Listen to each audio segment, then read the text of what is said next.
Le cinéma français qui s'inquiète après cette annonce fracassante et historique du groupe Canal+. Canal+ veut renoncer à la présence de ses chaînes payantes sur la TNT. Ça peut vous avoir l'air abstrait comme ça, mais ça a une conséquence extrêmement concrète, c'est que de facto, le groupe ne serait plus tenu de financer le cinéma français. Canal+ est le premier financeur du cinéma français à hauteur de près de 190 millions d'euros. Évidemment, les professionnels du cinéma s'inquiètent. Bonjour Evelyne Dresse.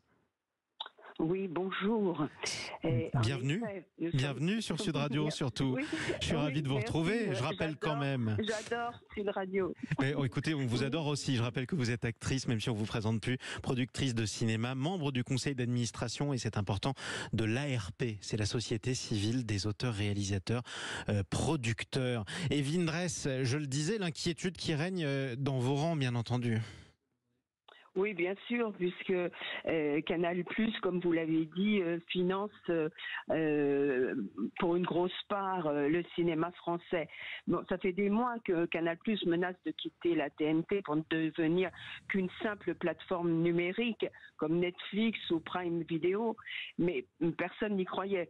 Bien que Maxime Saada, le PDG de la chaîne, avait déjà hésité plusieurs fois à prendre cette décision. Mais en tout cas, si Canal sort de la TNT et du financement du cinéma français, ça risque d'affecter la diversité et la qualité des productions françaises. Et les risques sont multiples, comme une concentration accrue des financements sur des films à gros budget, des comédies calibrées pour le grand public au détriment de l'émergence de nouveaux talents, évidemment. Mais également un appauvrissement du paysage culturel où la diversité et l'innovation pourraient céder le pas à des productions formatées.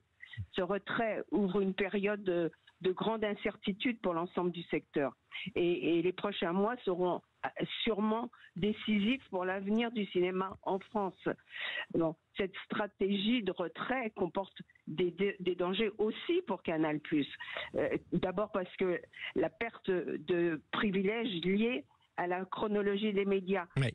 On rappelle ce que c'est un petit peu technique, mais c'est important. En fait, Canal+, en échange de son financement, a le droit de diffuser sur ses plateformes des films qui sont sortis en salle 6 mois après leur sortie en salle. Corrigez-moi si je me trompe, mais a priori c'est ça, Evelyne Dresse. C'est ça. Et contre 15 mois pour Netflix et 17 mois pour Disney+. Voilà. Si Canal+ quitte la TNT, le ministère de la Culture pourrait donc réviser cet avantage, alignant Canal+ sur les délais de ses concurrents.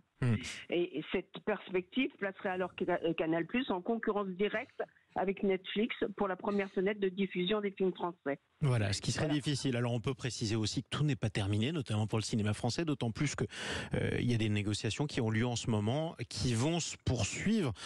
Donc on peut espérer aussi pour tous les professionnels du cinéma que ça se termine bien. Concrètement, le message que vous dites aujourd'hui, c'est quoi? C'est qu'on peut pas se passer de Canal+, quoi qu'il arrive, que ce soit une plateforme ou alors que ce soit un groupe de chaînes hertziennes?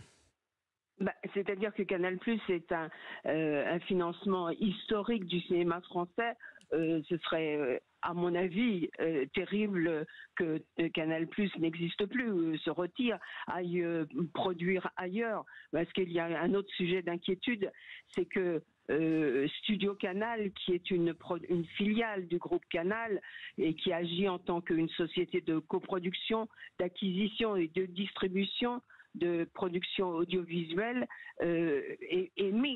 déménage vers un autre pays européen, comme par exemple le Royaume-Uni, pour s'affranchir des contraintes françaises, parce que c'est vrai que Canal a de lourdes contraintes et aujourd'hui probablement que le retrait de C8, la décision de l'Arcam de retirer un canal, de retirer l'autorisation d'émettre à C8,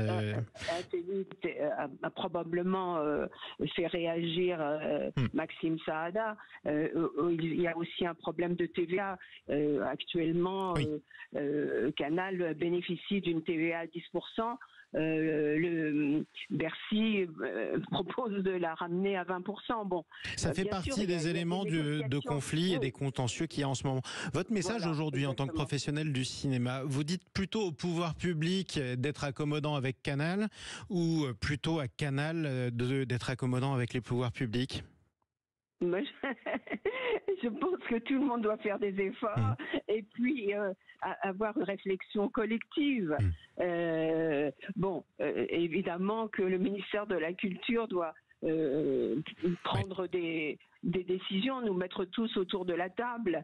Et on sait aussi que la culture est le fait du prince et qu'il faut une volonté politique pour sauver la culture. À Voilà. condition que la politique ait une direction en ce moment, ce qui n'est pas toujours facile. En tout cas, ça fait partie de l'exception culturelle française et on reparlera de cinéma avec vous. En tout cas, on l'espère beaucoup. Et merci beaucoup, Evelyne Ress, Merci à vous. d'être À bientôt. intervenue ce matin sur Sud Radio. Je rappelle qu'on vous avait vu évidemment dans Elle boit pas, elle fume pas, elle drague pas, mais elle cause. Ou alors, et la tendresse, bordel. Bref, merci à vous.